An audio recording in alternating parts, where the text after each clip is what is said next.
Assalamualaikum warahmatullahi wabarakatuh. Bismillahirrahmanirrahim. Rabbi shrah li sadri wa yassir li amri wahlul 'uqdatam min lisani. Allahumma shalli wa sallim wa barik ala sayyidina Maulana Muhammadin wa ala alihi wa sahbihi ajmain. Amma ba'du. Yang sangat saya hormati Kiai Haji Raden Azaim, semua masyayikh, semua keluarga besar Kiai As'ad yang saya hormati, juga pemateri kedua atau Mau'izah Hasanah kedua Kiai Haji Muslih dari Madura, mriki wonten Kiai Haji Afifuddin, semua yang saya hormati. Niki saya hadir perjalanan terpanjang karena 1 tahun. Jadi saya dari rumah 2020 sampai sini 2021. Jadi ini perjalanan yang ekstra. Ini bentuk permintaan maaf saya karena kemarin saya datang tapi sudah selesai Gus. Hutang katanya sih. Ternyata Gus Azaim tidak legowo memaafkan, dia itu ngutang katanya, karena saya kemarin datang tapi terlambat terus dibajak disuruh ngajar Ma'had Ali. Tak pikir itu sudah bayar, ternyata masih diutangkan. Nah ini sudah selesai, berarti saya sudah jadi orang baik lah kira-kira gitu sudah. Jadi sudah bayar utang gitu. Saya mau cerita sebentar tentang khol. Dulu 84 guru saya Kiai Haji Maimun Zubair, semua mas saya se-Indonesia rawuh ke sini untuk muktamar, termasuk bapak kandung saya Kiai Haji Nur Salim ikut datang, ikut menyaksikan betapa pondok ini zaman itu masih Kiai As'ad jadi tonggak sejarah penting dalam NU, yaitu kembali ke Khittah 26. Kita tahu NU dulu itu ormas, kemudian era Gus Wahid jadi partai politik, era Gus Dur karena saran beberapa kiai, wa fi muqaddimihim ada Kiai As'ad, Kiai Ahmad Siddiq dan beberapa kiai, kembali lagi ke Khittah 26, yaitu menjadi ormas, organisasi masyarakat yang menaungi, yang mengayomi, yang menganjurkan mazhab ahli sunnah wal jamaah. Tadi Gus Azaim cerita betapa pentingnya para pendiri, para muassis yang diibaratkan sebagaimana pohon. Saya masih ingat Dawe Mbah Mun. Saya nanti cerita mas saya sebentar, terus cerita kitab Al-Ataqah As-Somadiyah dikarang Said Muhammad, fawaidnya maksudnya. Kalau Islam Arab, ini kata Mbah Mun, kalau Islam Arab itu contohnya kayak pohon kurma, jadi kuat. Dan wajah tasbihnya itu di daunnya tidak jatuh. Tapi kalau Islam Indonesia kata Mbah Mun itu kayak padi, jadi ya agak doyong-doyong sedikit gitu. Jadi untuk menghadapi angin besar itu pilihannya 2, Anda kekar kayak kurma atau fleksibel kayak padi. Jadi ya doyong-doyong sithik gitu ya. Ada koruptor sowan, salam templeknya ya diterima gitu ya. Ada calon bupati cantik ya didukung. Pokoknya agak-agak doyong gitu. Tapi baru kayak doyong itu enggak bisa roboh karena fleksibel. Jadi kazar in akhraja syatahu. Jadi ada 2 tamsil.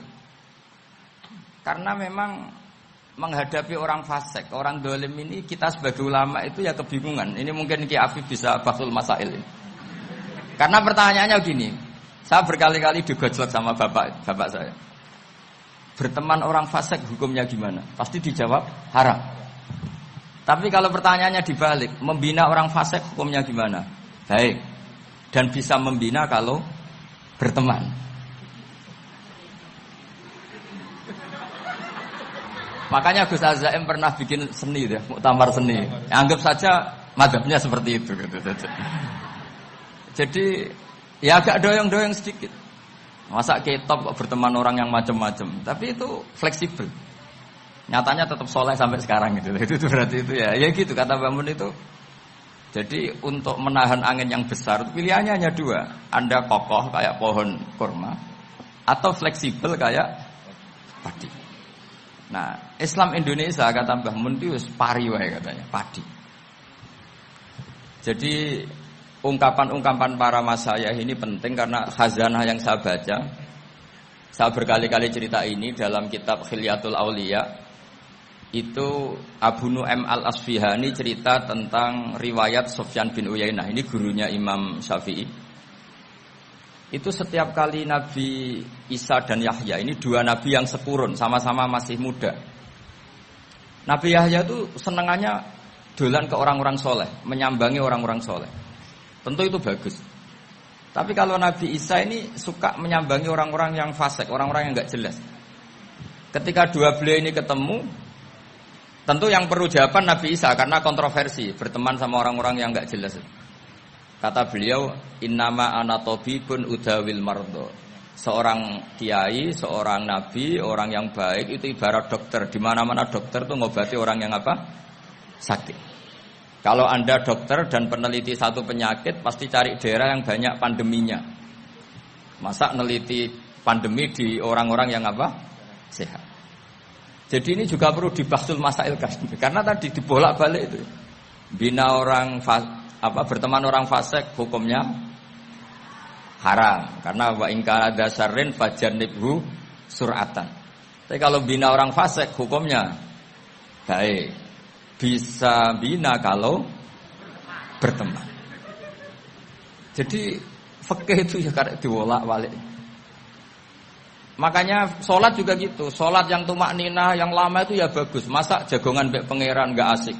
Jagongan sama teman aja asik, masa jagongan sama pangeran tidak apa? Asik. Tapi kalau Ibnu Abbas sholat tuh cepat. Ketika ditanya, kenapa kalau Anda sholat cepat? Setan baru tata-tata mau goda, saya sudah selesai. Karena setan itu ya jaga jaim tuh, jaga image. Jadi kalau mau goda orang itu ya surinan dulu, macak-macak dulu. Ternyata mau ke situ sholatnya sudah selesai. Lah kebetulan mazhab saya itu yang kedua itu gitu. Jadi kalau Gus Azaim itu sholat lama sekali. Itu ada mazhab tandingan, yaitu mazhab saya. Itu karena ini sepuh saya, meskipun top beliau tapi sepuh saya. Saya sudah 50, beliau baru 40. Ini berarti baru memulai kiai. Kalau pakai umur nubuah ini baru memulai. Jadi mazhab itu penting. Jadi pembanding itu harus diutarakan.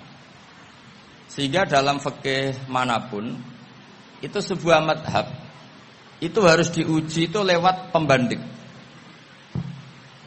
Dulu itu setiap debat fikih antar ulama itu mesti nggak ada yang menang.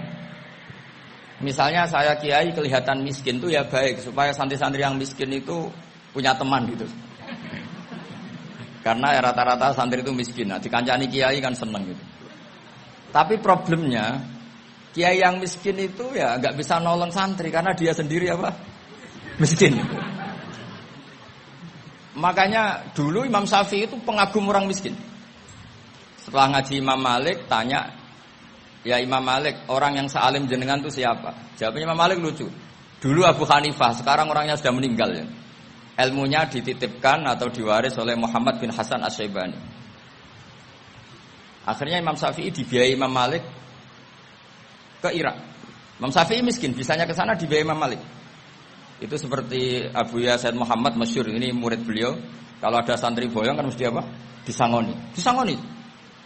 Ketika datang ke Irak, Muhammad bin Hasan Asy-Syaibani itu nata uang, nata emas itu di ruang tamu. Jadi ngitung uang itu di ruang tamu. Miliatan. Ini kaget, ini kiai kok kedonyan kata Imam Syafi'i gitu. Tapi apa kata Muhammad bin Hasan Asy-Syaibani? Anda kagum ini, Anda kaget ini. Kalau kamu menyoal orang soleh kaya, ini tak kasihkan orang-orang fasik. Biar dipakai judi, dipakai selingkuh, dipakai maksiat. Jangan. Harta ini harus tetap di orang soleh. Kalau ke orang fasik, bahaya. Berarti kiai boleh kaya, boleh. Semenjak itu ada gerakan kiai kudu sugih. Ya ada yang kesampaian, ada yang enggak gitu aja. Tapi karena kalau pakai logika fikih, harta itu fitnah. Oke, seakan-akan harta itu masalah. Tapi kalau ini dikuasai orang dolim, maka masalah besar. Jika orang-orang soleh ini harus juga menguasai harta. Nah, terus lama-lama dikiaskan kekuasaan. Kalau yang kuasain orang fasik, orang tidak sholat ribet. Akhirnya kiai terus dukung, ya akhirnya ikut politik tadi. Nak menawa bupatine kena diatur gitu. Diatur kon salat orang ngasih proposal maksudnya diatur keng salat maksud. Ini cerita-cerita apa logika fikih. Makanya saya sering ngaji kitab-kitab itu diantara yang saya suka adalah ada dialog besar yang terjadi di antara orang-orang pilihan, termasuk bahkan di antara para nabi dan Tuhan. Jadi unik. Allah sendiri kadang mengajari kecerdasan para nabi itu ya lewat dialog. Masyhur itu, Nabi Ibrahim itu punya ruang khusus untuk sholat dan tidak boleh siapapun masuk situ. Tahu-tahu ada yang sudah di situ. Beliau membuka, kaget. Siapa memberi izin ke kamu yang punya rumah ini? Saya yang punya rumah dan saya tidak memberi izin kamu. Yang memberi izin saya itu yang punya saya, kamu dan rumah ini. Yaitu Allah Ta'ala katanya. Wah berarti kamu malaikat dong? Iya saya malaikat Israel. Disuruh nyabut nyawa kamu kan? Ya agak sopan karena agak pernah mondok di Salafiyah gitu namanya malaikat Israel itu. Itu akhirnya Nabi Ibrahim bilang, wah itu keliru, Anda pasti keliru. Hal ra'aita habiban yumitu habibah, hal ra'aita khalilan yumitu khalilah. Saya ini Khalilur Rahman, saya ini kekasih Allah. Masa ada kekasih bunuh yang dikasih? Itu Israel akhirnya ngaji, masuk akal juga. Ternyata perintah ini mungkin hoax ya. Pokoknya dia terus mikir akhirnya. Iya ya, masa ini kekasih Allah kemudian oleh Allah dibunuh, dimatikan. Terbanglah Israel, matur lagi, ya Allah, kata Ibrahim, hal ra'aita khalilan yumitu khalilah. Masa kekasih bunuh yang dia apa? Kasih. Kayaknya masuk akal Gusti. Mulai ngaji lah kira-kira gitu malaikat itu. Akhirnya oleh Allah dijawab, ya sudah begini, kamu datang ke Ibrahim bilang, hal ra'aita habiban yakrahu ayyalqa habibah. Masa kekasih tidak siap ketemu yang dikasih. Nah, jadi akhirnya Nabi Ibrahim, Israel datang lagi. Logikanya sekarang enggak gitu, begini katanya diajarin. Hal ra'aita habiban yakrahu ayyalqa habibah. Masa kekasih tidak siap ketemu yang dikasih. Kata Ibrahim, oke, ya, terus mau meninggal. Jadi kalau jenengan cinta betul sama Allah ya harus, ya tidak usah, jangan sekarang tapi. Kalau mati di rumah aja, kalau di pondok ngerepotnya kiainya nanti itu. Tapi nanti setelah punya cucu banyak lah. Nah, barokahnya baca ini dialog-dialog orang pilihan ini akan tersibak. Karena tidak dalam semua kebaikan itu nggak ada logikanya, rata-rata ada logikanya.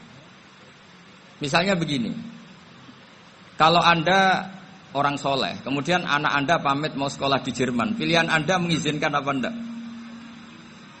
Karena potensi jadi fasik ya tinggi, karena di tempat-tempat maksiat. Potensi berdakwah dari daerah yang untuk daerah yang tidak ada dai-nya menjadi ada. Itu mesti ulama itu berdebat. Misalnya punya anak pamit mau kembali atau keluarga. Yang satu cara berpikir optimis. Awal ada dai di beberapa negara Eropa itu ya barokahnya imigran, pekerja, mahasiswa.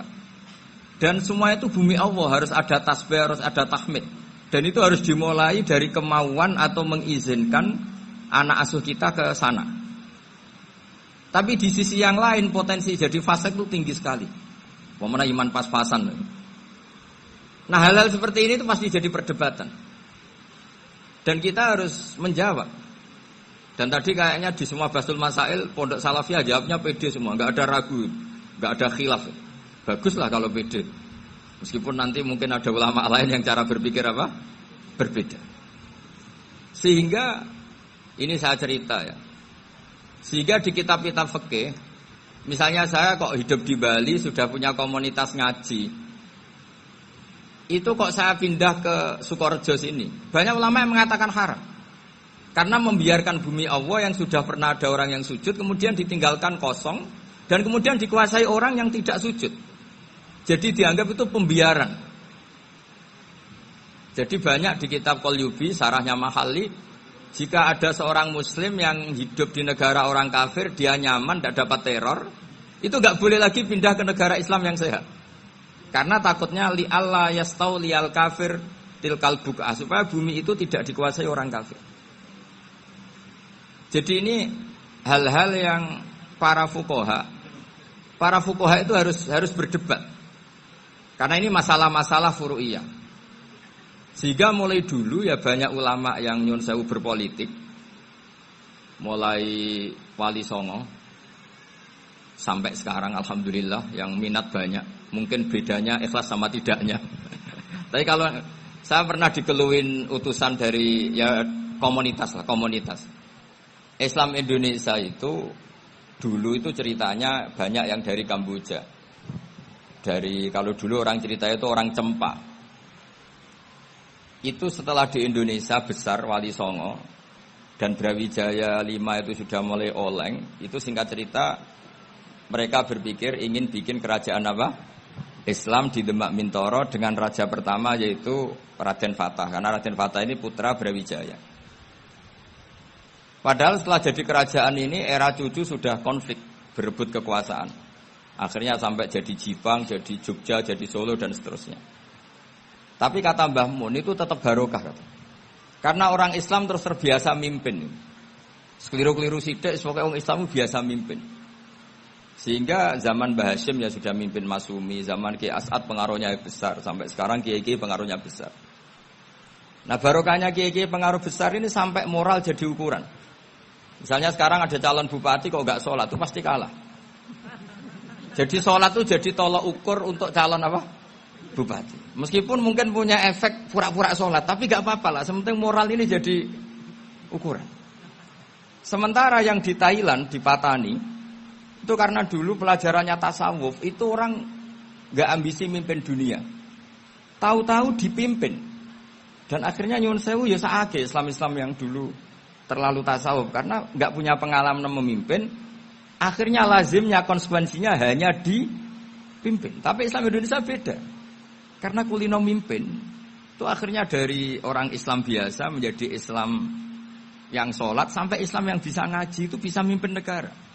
Tentu yang paling populer dimulai Gus Dur. Jadi ini sesuatu yang barokahnya ijtihad para kiai, sementing Islam kulino mimpin. Jika di Indonesia itu barokahnya itu, kebaikan itu jadi tolok ukur. Ada orang kok terkenal koruptor atau terkenal nyuwun sewu selingkuh atau terkenal apa itu pasti tidak jadi. Karena moral itu menjadi tolok ukur. Dan itu adalah politik para kiai. Jadi ini saya cerita dan itu negara juga akhirnya untung karena seleksi agama sama negara itu sama-sama kiai ya bilang negara harus dipimpin orang soleh, negara juga bilang seperti itu. Nah, ketokohan-ketokohan para beliau-beliau ini yang maulah bekerja sama dengan umarok. Kita tahu dulu Pak Harto ya rawuh ke sini ketika Muktamar 84, rawuh ke Ki As'ad, ketika mau kembali ke Khittah juga dirembuk oleh ulama dan umarok. Dan akhirnya ini menjadi negara yang alhamdulillah semoga selalu menuju baldatun thayyibatu wa rabbun ghafur. Nah, kemudian di sini saya tabarruk dengan Said Muhammad, gurunya Kiai Haji Azaim. Saya mau cerita tentang amaliyah tadi. Saya sebetulnya nggak niat bacakan bab itu, gara-gara ada khataman jumlahnya banyak, saya jadi pusing. Ini panitianya tanya, khatam betul apa enggak? Iya, Gus, khatam betul. Tapi kayaknya saya tidak yakin itu. Karena saya ini kan dari pondok tahfidz itu. Biasanya anak khataman itu ya rodok bodoni itu. Wes dibaca buanter sing nyemak ya ndelok pojoke tok. Mergo kebanteren. Nah, akhirnya lafat-lafat yang di tengah itu enggak di apa? Baca. Tapi ya semoga dimaafkan Allah lah. Yang jelas itu enggak. Tapi saya mau cerita ya. Jadi cara berpikir Said Muhammad ini nanti juga saya teruskan di Ma'had Ali. Ini saya baca ya. Di antara yang diyakini mazhab Malikiyah, ini saya baca saja teksnya. Jadi ada riwayat namanya, kalau Said Muhammad bahasakan itu Ataqah Somadiyah. Kalau di Indonesia kadang orang bilang Al-Ataqah Al-Kubro, yaitu dengan membaca surat Ikhlas. Di sini jumlahnya hanya 100 kali, Qila 1000 kali. Tadi berapa teman? 700-an. 700 juta ini sudah susuk banyak ini. Di sini hanya 40, riwayat lagi 100, 1000. Terus sampean tadi berapa? 800 juta. Wah, ini sudah susuk ini. Itu anak cucu sampean pasti masuk surga itu kalau bisa. Ini saya baca, ini kitabnya Sayyid Muhammad ini. Suratul Ikhlasi wal Itqu minan nar. Akhrajat Tabrani fil Kabir an Fairuz ad-Dailami wa Ibnu Uftin Najasi. Waqat khadaman Nabiyya sallallahu alaihi wasallam. Orang ini jadi khadimnya Nabi. Qala Rasulullah sallallahu alaihi wasallam, "Man qara'a qul huwallahu ahad mi'ata marratin fi shalat ghairiha katabahu lahu bara'atan minan nar." Ini hanya berapa ini? Mi'ata marrah. Berarti kalau satu orang itu cukup 100. Tadi sudah untuk 7 turunan tadi untuk orang berapa? Ya, untuk 7 turunan cukup ya? Cukup. Untuk 7 turunan. Ya, sudah. Susuk ini sudah susuk ini. Aduh, ribet ini. Nah, ini tak cari pembenarannya, ini supaya keren. Ini di halaman 188 Abwabul Farad. Warwa Ibrahim bin Muhammad Al-Khiyari fi fawaitihi an Hudzaifah marfu'an. Man qara'a qul huwallahu ahad alfa marratin faqad ishtara nafsahu minallah. Berarti 100, ada riwayat lagi 1000. Nanti tak carikan lagi yang berapa? 1 miliar mungkin. Jangan banyak-banyak. Nah, ini saya baca ya. Wa hadzal adatu huwa al-ma'rufu bi ataqatis somadiyah. Wa qad nassa jama'atun mutaakhiril malikiyah ala istihbabi ataqatis somadiyah. Wa haddu ala qiraatiha wa istimaliha. Minhum Asy-Syaikh Abdus Salam Al-Asmar sak terus ini. Jadi kullu haula'i istahabbu ataqatas somadiyah ma'atirafi ba'dihim kal misnawi bisiddati du fi hadisiha. I'timadan ala anna hadza minal fadha'il allati yutasahalu fiha. Faman sa'a yasta'milaha raja'a husula ma fiha fala ba'sa bidzalik. Ala syarti alla ya'taqida thubuta dzalika anin nabi sallallahu alaihi wasallam hatta la yaqa fil kitsbi alaihi. Jadi intinya itu silahkan Anda bikin jumlah sesuai versi Anda. Yang penting Anda jangan kampanye kalau itu perintah Kanjeng Nabi Muhammad sallallahu alaihi wasallam. Karena kalau kamu atasnamakan Nabi kemudian jumlahnya sampai 800 berapa? 800 juta, berarti Nabi mengajarkan masyaqqah pada umatnya. Jadi cukup yang riwayat itu di sini hanya 100 sama 1000. Jadi kalau jumlah tadi untuk 7 apa? Turunan. Jadi kamu harus ditutup dengan doa, ya Allah, semua itu bukan untuk saya tapi untuk 7 turunan. Tolong catat ya Allah. Karena jadi artinya gini loh ya, orang Indonesia yang sering mempraktekkan ataqosomadiyah itu bukan tanpa dalil. Ternyata dalam madzhab Maliki, saya masih ingat ketika mbah saya kandung, bapaknya bapak, asmane Mbah Nur Syam, itu wasiatnya minta dibacakan 4.000. Yang baca pas itu ya bapak sama anak-anaknya. Dan kemudian alhamdulillah zaman akhir itu mulai agak ngawur. Kalau ada acara itu wong liya kon maca anake mlebu metu gak melok maca. Itu keliru, saya jamin itu keliru. Saya sering kalau mimpin di rumah, kalau yasinan di tonggo-tonggo kok anake gak maca saya keluar. Bapakmu wong liya kon maca kata saya gitu. Jadi itu menurut saya itu yang jelas saya sampai ngisi begini. Yang ada riwayatnya itu idza mata ibnu adam in qata amaluhu ila min salasin sadaqatin jariyah au ilmin yuntafa'u bi aw waladin sholihin yatullah. Itu ndak ada di hadis au kiyayin sholihin yatullah kata. Yang ada itu awaladin apa? Sholihin. Jadi anaknya harus ikut, kalau ndak usah kata. Akhirnya anaknya do wedi, nggih Gus nggih. Akhirnya tak kei jagung paling akeh kula mendet sithik. Wong aku ora anake kok. Kadang-kadang enggak, orang lain baca buahnya, anaknya mau melebu metu mau enggak no tamu mbek rokokan. Itu harus ditobatkan itu. Keliru itu. Karena nasnya bukan auqiyayin sholihin tapi awaladin sholihin. Ini bukan provokator, ini memang ya seperti itu. Nah, terus tentang tadi la ilaha illallah yang didawuhkan Gus Azaim. La ilaha illallah itu penting sekali, cuma saya mohon itu dielmoni lah. Jadi dulu kalimat ini menjadi spesial karena dielmoni, karena dimulai dari fa'lam annahu la ilaha illallah. Terus hanya ayat tuh wastaghfir li dzambika walil mu'minina wal mu'minat. Saya ulang lagi ya. Terusannya ayat tuh wastaghfir lidzambika walil mu'minina wal mu'minat. Makanya menurut mazhab Sadili, kamu disuruh baca la ilaha illallah dulu, jangan istighfar dulu. Saya ulang lagi ya. Dalam mazhab Sadiliyah itu la ilaha illallah dulu, enggak boleh istighfar dulu. Alasannya masuk akal. Orang yang kafir 70 tahun itu sekali baca la ilaha illallah itu langsung yughfar lahum ma qad salaf. Sehingga la ilaha illallah sendiri sudah punya kekuatan supaya dosa kita diampuni. Qul lil ladzina kafaru iyantahu yughfar lahum ma qad salaf. Cara menghentikan kekafiran gimana? Dia melafazkan la ilaha illallah. Ini kalimat yang begitu saktinya sampai orang yang kafir puluhan tahun itu dosanya semuanya terhapus hanya karena melafazkan la ilaha illallah. Nah, makanya kata Abdul Hasan As-Sadili, wastaghfir lidzambika ay bihadil kalimah. Seseorang sah diistighfar itu kalau melafazkan la ilaha illallah. Misalnya ada orang kafir mati kafir, sah enggak anak cucunya mengistighfari dia? Enggak sah karena belum melafazkan la ilaha illallah. Makanya kata Abdul Hasan As-Sadili, wastaghfir lidzambika ay bihadil kalimah. Sehingga lafaz ini spesial betul. Tapi kadang-kadang beberapa mursyid cara berpikir lain. Ini kalimah thayyibah harus dibaca orang suci, sehingga mendahulukan apa? Istighfar. Untuk supaya pas ngelafatkan kalimah thayyibah sudah dalam keadaan apa? Suci. Itu juga masuk akal. Tapi secara meyakinkan saya sendiri lebih mengikuti manhajnya Abil Hasan Asyadzili karena alasannya tadi. Yang kafir puluhan tahun saja langsung luntur dosanya karena melafatkan la ilaha illallah. Artinya la ilaha illallah sendiri sudah bagian dari istighfar. Nah, ya tadi buktinya. Fa'lam annahu la ilaha illallah terus wastaghfir lidzambika walil mu'minina. Jadi orang sah diistighfari itu setelah dipastikan sah tauhidnya. Jadi setelah tauhidnya sah yaitu la ilaha illallah baru sah apa? Diistighfari. Sehingga orang kafir, saya ulang lagi, orang kafir yang mati kafir anak cucunya tidak boleh apa? Tidak boleh menistighfar.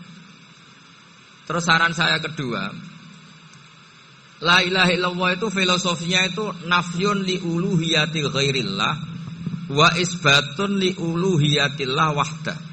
Filosofi la ilaha illallah itu gimana? Menafikan semua selain Allah itu tidak Tuhan dan hanya menuhankan Allah semata.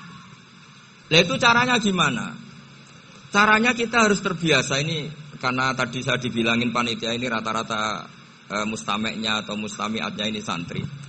Caranya gimana? Dilatih pakai logika. Saya berkali-kali cerita kalau ngaji, saya sekaligus kampanye. Allah itu Tuhan yang begitu fair. Untuk menjadi Tuhan Allah mempersilahkan, ada kualifikasi Tuhan. Jadi boleh dikompetisikan itu boleh kata Allah. Gak apa-apa kamu ngaku Tuhan gitu kata Allah. Tapi nak ngaku pangeran itu paling gak ya direputasi lah. Ada verifikasinya. Dimulai dari apa? Ya kalau jadi Tuhan itu setidaknya bikin langit bumi lah. Aturannya gitu. Jadi kalau daftar bupati ya daftarlah ke KPU. Masa tahu-tahu jadi apa? Tuhan kemudian tidak punya prestasi bikin langit bumi. Sehingga Allah itu cara ngedikan itu ya fair. Qul ara'aytum ma tad'una min dunillah aruni madza khalaqu minal ardi am lahum syirkun fis samawati. Coba yang kamu tuhankan selain saya, prestasinya apa kan? Ketika saya bikin bumi itu apa ikut bikin? Terus am lahum syirkun fis samawati. Kalau bikin langit, kalau enggak bisa ya urun lah gitu. Urun semen apa urun bego, pokoknya urun lah gitu. Urun ora, gawe bumi ora, ngerti-ngerti ngaku dadi pangeran. Kul hatu burhanakum. Jadi ya kan ya lucu kan, misalnya syarat kiai di Salafiyah kan keluarga Kiai As'ad, cucunya ngaji ngalim. Orang keluarga Kiai As'ad terus aku kiai utama di Salafiyah. Oh mesti dipenjara ya. Lah yo gak gawe langit bumi, gak ada prestasi terus ngaku sebagai apa? Tuhan. Sehingga fair. Makanya saya berkali-kali cerita. Jubair bin Mut'im itu punya anak namanya Muhammad. Ini sudah orang alim, Muhammad bin Jubair bin Mut'im. Itu cerita awala Islami Abi. Mut'im itu orang pinter sekali. Saking pinternya dia jadi delegasinya orang Quraisy datang ke Rasulullah sebagai negosiator untuk membebaskan Asra Badrin, tawanan perang apa? Badar. Yang namanya disuruh itu pasti orang pinter. Tapi apa yang terjadi ketika nginep di masjid, karena zaman itu gak ada hotel, nanti jadi geger. Orang musyrik nginep di masjid hukumnya gimana? Bahsul masail tok. Zaman itu mau tidak mau. Kalau sekarang kan ada hotel, kiai juga punya wisma. Apa yang terjadi? Orang ini cerdas sekali. Dan delalah Nabi pas sholat maghrib itu baca wattur wa kitabim mastur sampai am khalaqus samawati wal ard. Ya kalau kamu jadi Tuhan ya setidaknya menciptakan langit bumi lah. Namanya jadi Tuhan ya ada persyaratan ya. Paling tidak punya reputasi menciptakan langit bumi. Atau kalau jadi Tuhan setidaknya reputasinya itu enggak diciptakan yang lain. Am khuliqu min ghairi syai'in. Ini jadi Tuhan kok punya bapak, punya ibu. Ini jadi Tuhan kok lahirnya di bumi. Ada tanggal lahirnya, ada tahun. Masa jadi Tuhan kok dulu buminya. Pokoknya walhasil tuh. Akhirnya Nabi ketika salam sholat maghrib, dia datang. Ya Rasulullah, akalku habis oleh ayat yang barusan kau baca. Sudah saya Islam saja. Argumentasi selain Allah Tuhan itu batal. Itu, nah saya mohon santri-santri salafiyah itu baca Quran sampai seperti itu. Jadi jangan hanya khataman banyak-banyakan maksudnya. Ini bukan nyindir ini, ngamuk ini. Jadi ya khatamannya tadilah 1000 atau berapa lah, jangan banyak-banyak. Juga kasihan malaikat yang nyatet kan. Wong baru subhanallah alhamdulillah aja di tag hadisnya abad al malaikah gak ditete.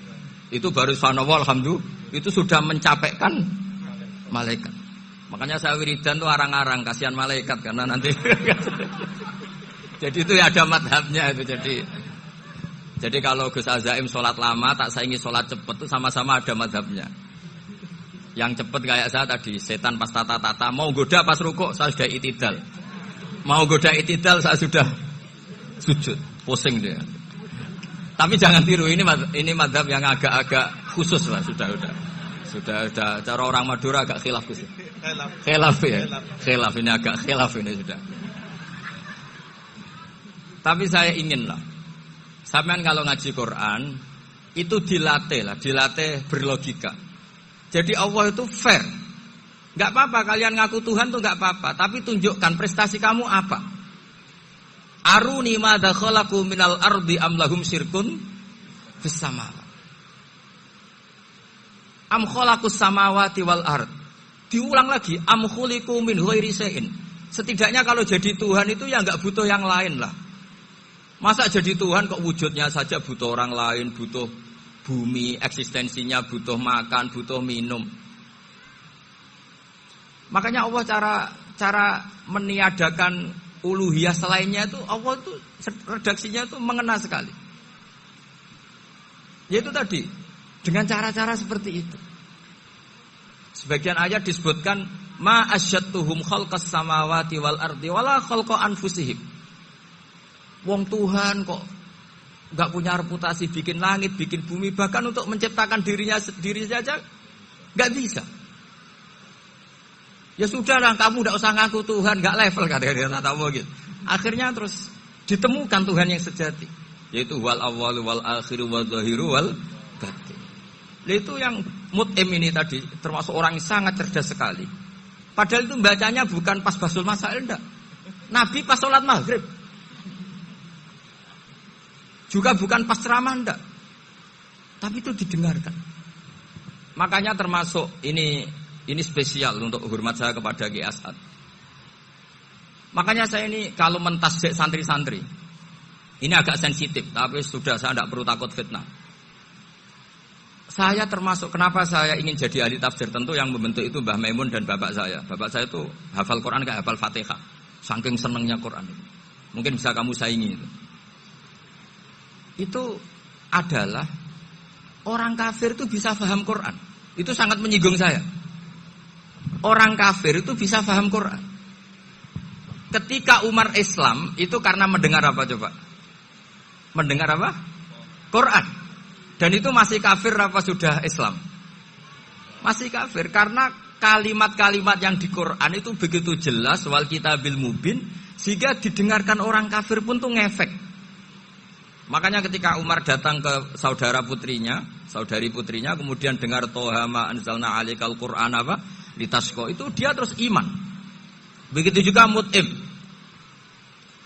Itu ketika dengar Nabi baca surat At-Tur ya langsung iman. Makanya kata Ibnu Jarir At-Tabari, kamu jangan pernah bilang gini, syaratnya paham Quran itu harus alim, harus gini. Lah nanti berarti orang kafir punya alasan di depan Allah, ya Allah, engkau ngandani kami dengan Quran yang enggak bisa difahami kecuali alim dulu. Lah saya alim gimana? Enggak pernah mondok. Mondok gimana? Saya kafir. Jadi artinya gini loh, kata Ibnu Jarir At-Tabari, Allah tidak mungkin mengatakan gini, ifhamil Quran bima la fahmalaka.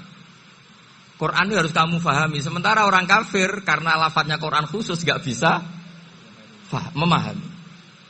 Makanya Quran itu dibaca. Itu banyak orang kafir yang menjadi muslim karena mendengar apa? Al-Quran. Padahal kafir. Nah termasuk tadi Muhammad bin Jubair bin Mut'im ini itu menjadi Islam ya karena mendengar Quran. Padahal dia saat itu masih apa? Kafir. Karena tadi logika misalnya nggak paham secara lafadz Arab. Sekarang misalnya nyuwun sewu ada orang ateis. Saya pernah didatangi seorang ateis yang nggak percaya Tuhan. Saya mau Islam Pak Ba, asal Anda bisa menjelaskan Tuhan itu siapa. Coba Quran dibaca secara makna, tidak secara lafadz tapi secara makna. Begini misalnya, ada orang ateis datang ke saya, Pak Ba, saya mau Islam, asal Anda bisa menjelaskan Tuhan itu siapa. Terus saya tanya, ini ngajak goblok-goblokan apa pinter-pinteran, kata saya. Terus dia jawab, ngajak pinter-pinteran Pak, saya ini doktor katanya. Maksudnya di akademiknya dia doktor, mungkin jurusan matematika atau apa, tapi di ketuhanannya jeblok. Terus tak tanya, kalau ini ada kertas, kamu suka ada rumusnya apa suka ada? Ya suka ada rumusnya. Kenapa ada kertas? Ya karena ada yang bikin.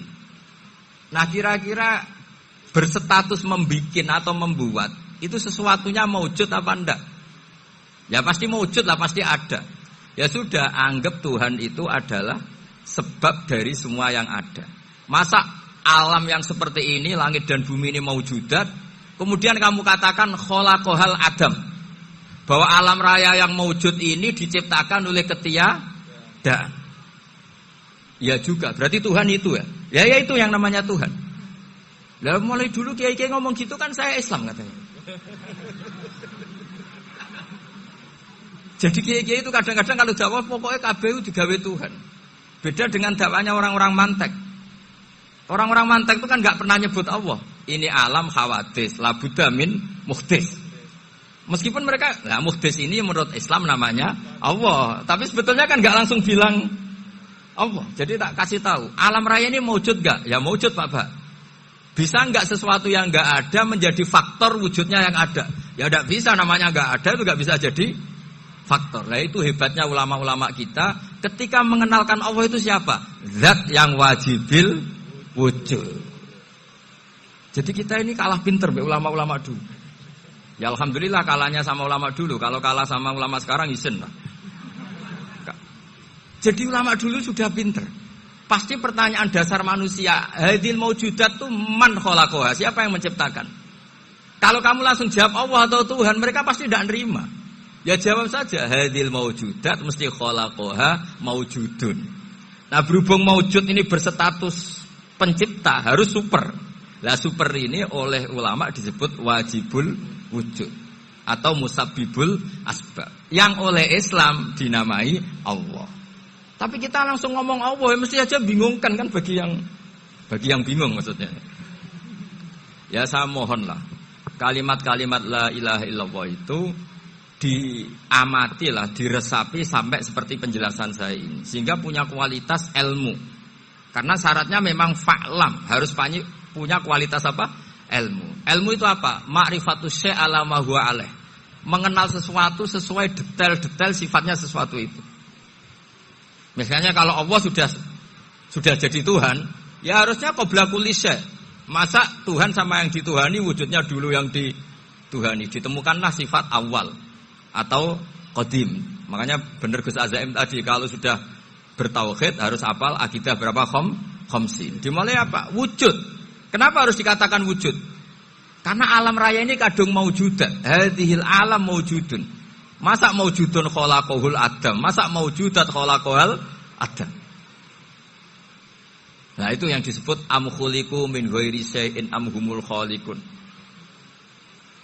Jadi saya mohon semohon-mohonnya cobalah tradisi-tradisi lihat baru ayat ini dihidupkan lagi sehingga kita baca Quran itu sekaligus menjadi orang yang sangat argumentatif. Karena Quran adalah qul falillahil hujjatul balighah. Dilatih. Jangan bosan dilatih. Makanya kalau saya baca ayat-ayat seperti itu cek fair ya Allah itu. Fair betul. Enggak apa-apa saya punya pesaing kata Allah, tapi yang imbang dong. Pas aku gawe langit ya bantulah. Atau ada langit tandingan lah kira-kira gitu. Kalau saya bikin bumi ya ada bumi. Nah misalnya sekarang orang Cina bikin matahari, materinya dari mana coba? Dari yang sudah ada sekarang kan? Tetap saja agak ikut bikin kan? Tapi kalau Allah bikin langit bumi minal adam ilal wujud. Kalau mereka paling rekayasa yang sudah wujud di otak-atik. Nah harus sampai seperti itu. Sampai kata Gus Azim kul hatu apa? Burhanakum tadi. Jadi ini cara-cara kita untuk menguatkan iman. Aruni madza khalaqu minal ardi am lahum syirkun fis samawati. Terus kata Allah, itu nih bi kitabim min qabli hadza au asaratim min ilmin. Kalau kamu enggak setuju teori ini kata Allah, cari kitab suci versi Anda. Aturan jadi Tuhan itu apa coba?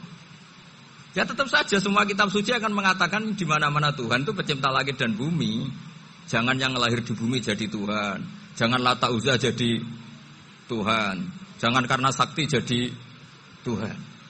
Nah ini di sini pentingnya ilmu balaghah, ilmu mantek yang alhamdulillah di pondok-pondok kita masih diajari. Makanya kata mantek sebetulnya ilmu akal hanya menemukan hadil maujudat khalaqaha maujudun. Nah yang maujud ini siapa? Ya wajibul wujud. Nah kemudian Islam menamai ini Allah Subhanahu wa ta'ala. Makanya ulama dulu itu kalau ngedikan Allah itu siapa? Zat sing wajibul wujud. Itu filosofinya luar biasa.